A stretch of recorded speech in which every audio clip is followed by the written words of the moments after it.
Chief justice हैं, और जब वो कोर्ट में अपीयर होंगे तो जो कोई भी जज होगा या होगी, उनके सामने अभिनव चंद्रचूड़ नहीं, चीफ जस्टिस चंद्रचूड़ दिखाई पड़ेंगे, और वाई चंद्रचूड़ उनके सामने दिखाई पड़ेंगे। डीवाई चंद्रचूड़ उनके सामने दिखाई पड़ेंगे, मतलब भारत के मुख्य न्यायाधीश दिखाई पड़ेंगे। इसीलिए और बहुत आसानी से आपका क्वैश हो जाएगा लुकआउट नोटिस, और फिर सीबीआई अगर आकर के कोई दलील भी देगी तो उसका कुछ होना नहीं है, क्योंकि अभिनव चंद्रचूड़ वहां खड़े होंगे, चीफ जस्टिस के पुत्र। तो जज महोदय और महोदया के जहन में चीफ जस्टिस दिखाई पड़ेंगे। क्या पता शाम को फोन भी कर दिया हो पिताजी को कि जरा कल मेरा मैटर लगा हुआ है, और आप तो बात कर ही सकते हैं, वैसे तो मैं भी बात कर सकता हूं, लेकिन जरा आप फोन पर कह दीजिए किसने देखा है, क्या बात हुई। ये प्रोपराइटी का विषय है, ये जिम्मेदारी का विषय है। मैंने वो दौर भी देखे हैं जो साधारण कॉलेज में, साधारण स्कूल में, अगर टीचर का बच्चा एग्जामिनेशन में अपियर हो रहा है और टीचर खुद इन्विजिलेटर है, इन्विजिलेशन ड्यूटी में है, तो वो शिक्षक, वो प्रोफेसर उस ड्यूटी से खुद को अलग कर लेते थे। क्यों? क्योंकि उनका कोई वार्ड, उनका कोई पुत्र, उनकी कोई पुत्री एग्जाम में अपियर हो रहे। यह है जिम्मेदारी का भाव, यह है पारदर्शिता का भाव। डीवाई चंद्रचूड़ ने पारदर्शिता को तार तार कर दिया है मित्रों, तार तार कर दिया है। अब आप ये कहें कि यह कहां, किस कानून में लिखा हुआ है कि उनका पुत्र अगर है तो वो कोई अदालत में केस नहीं लड़ सकता? बिल्कुल किसी कानून में लिखा हुआ नहीं है। यह भी किसी कानून में नहीं लिखा हुआ है कि अगर किसी का पुत्र एग्जामिनेशन दे रहा है और इन्विजिलेटर है तो हट जाएगा। ये उसका एक नॉर्मल कोड ऑफ कंडक्ट है। पहली बात तो यह होनी चाहिए कि अगर पिता कहीं जज हो तो पुत्र या पुत्री प्रैक्टिस करने के लिए उनको अनुमति कितनी दी जाए, कैसे दी जाए, क्या दी जाए। लेकिन यह कोई न्यायोचित प्रश्न नहीं होगा, लेकिन यह शंका तो जरूर उठाएगा।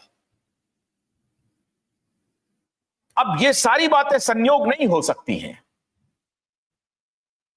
रिया चक्रवर्ती के लिए डीवाई चंद्रचूड़ का पुत्र अपियर हो जाए, सतीश मान सिंधे हट जाए। रिया चक्रवर्ती का बॉयफ्रेंड एक बिलियनर हो जाए जिनका संबंध देश के बड़े बड़े नेताओं से हो, यह भी महज संयोग हो गया। और परमवीर सिंह का पुत्र डिनो मौर्य के साथ दिखने लगे, यह भी महज संयोग हो गया। परमवीर सिंह 1 महीने में इंक्वायरी खत्म कर दे, यह भी महज संयोग हो गया। एक्सीडेंटल डेथ रिपोर्ट की जांच हो, यह भी महज संयोग हो गया। सतीश साल्यान अपने वकील के साथ कमिश्नर से मिलने जाएं और कमिश्नर एफआईआर ना लिखे, यह भी महज संयोग हो गया। सदन में होम मिनिस्टर पार्लियामेंट में, विधानसभा में जवाब दे कि सतीश साल्यान के सारे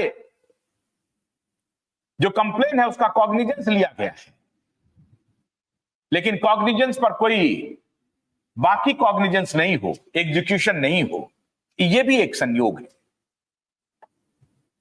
अद्भुत हालत है। मियाद पूरी हो रही है, 4 सप्ताह की मियाद खत्म होने वाली है। मित्रों, अदालत ने जो महाराष्ट्र सरकार को और महाराष्ट्र के चीफ सेक्रेटरी को 4 हफ्ते का वक्त दिया था रिप्लाई फाइल करने के लिए, उसका वक्त आज खत्म हो गया। 4 सप्ताह खत्म हो गए। 30 अप्रैल को ऑर्डर था, आज 27 मई है। 4 हफ्ते 4 सप्ताह खत्म। अभी तक कोई जवाब महाराष्ट्र सरकार ने फाइल नहीं किया है। यह भी एक संयोग है। साजिश कितनी गहरी है, झूठ कितना बेनकाब हो सकता है, फ्रॉड कैसे ब्रॉड डे लाइट में हो रहा है, यह सब मैं आपके सामने रख रहा हूं। देश की जनता तय करे सरकार की मंशा, पुलिस की ड्यूटी, अदालतों का पूर्व में रवैया। अब तो नहीं, अब तो अदालत ने तय कर लिया है कि इन बेईमानों को सबक सिखाना है, गुनहगारों को जेल भेजना है। लेकिन सरकार अपने तरफ से कोई कदम नहीं उठा रही है मित्र। 4 सप्ताह बीत गए, कहीं कोई मरमरिंग नहीं है। उन्होंने क्या रिपोर्ट किया, कोई मरमरिंग नहीं है। ये जुलाई की बात नहीं, 18 जुलाई तो नेक्स्ट डेट है हियरिंग की। रिप्लाई उन्हें 4 सप्ताह के अंदर फाइल करना था। 4 सप्ताह खत्म। चीफ सेक्रेटरी कहीं और घूम रहे हैं, सरकार का गृह मंत्री कहीं और घूम रहा है, पुलिस कमिश्नर कहीं और घूम रहे हैं, और महाराष्ट्र की डीजीपी महोदया कहीं और घूम रही है। किसी को कोई फुर्सत नहीं है कि हाई कोर्ट के आदेश की तामील की जाए। अब ये आज के बाद से कंटेम्प्ट प्रोसीडिंग्स होगा, सरकार के खिलाफ कंटेम्प्ट होगा। 4 सप्ताह का वक्त दिया था अदालत ने, 4 सप्ताह की मियाद खत्म हो गई, तो फिर यह कंटेम्प्ट ऑफ कोर्ट है या नहीं है? महाराष्ट्र सरकार कंटेम्प्ट ऑफ कोर्ट कर रही है या नहीं कर रही है? साफ साफ कर रही है, साफ साफ। मैं आज उन स्पोक्स पर्सन से पूछना चाहता हूं जो पब्लिक डोमेन में आकर के बयानबाजी किए थे कि सतीश साल्यान के कंप्लेन को हमने गंभीरता से लिया है और उस पर कार्रवाई होगी। क्या कार्रवाई की आपने? 4 सप्ताह बीत गए, आपका रिप्लाई तक फाइल नहीं हुआ। आपको रिप्लाई तो फाइल करना ही पड़ेगा। अब आपके खिलाफ कंटेम्प्ट प्रोसीडिंग शुरू होगी। ये हाईकोर्ट, माननीय हाईकोर्ट के आदेश के बाद भी आप किससे दोस्ती निर्वाह कर रहे हैं, या आपको कोई जवाब नहीं मिल रहा है? अगर जवाब नहीं मिल रहा है तो जवाब ढूंढिए। आपको एफआईआर दर्ज करना पड़ेगा।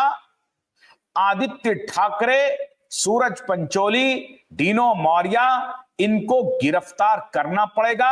और रिया चक्रवर्ती दिशा साल्यान के केस में भी अक्यूज्ड है। सतीश साल्यान के वकील महोदय ने बहुत ही कैटेगोरिकली यह बात कही है कि सुशांत का केस तो अभी बाद में आएगा, दिशा साल्यान के केस में रिया चक्रवर्ती अक्यूज्ड है।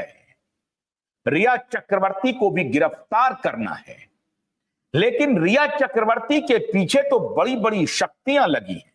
उनको मालूम है कि अगर रिया चक्रवर्ती जेल के अंदर गई और 3rd डिग्री अप्लाई हुआ तो वो सबका भांडा फोड़ देगी।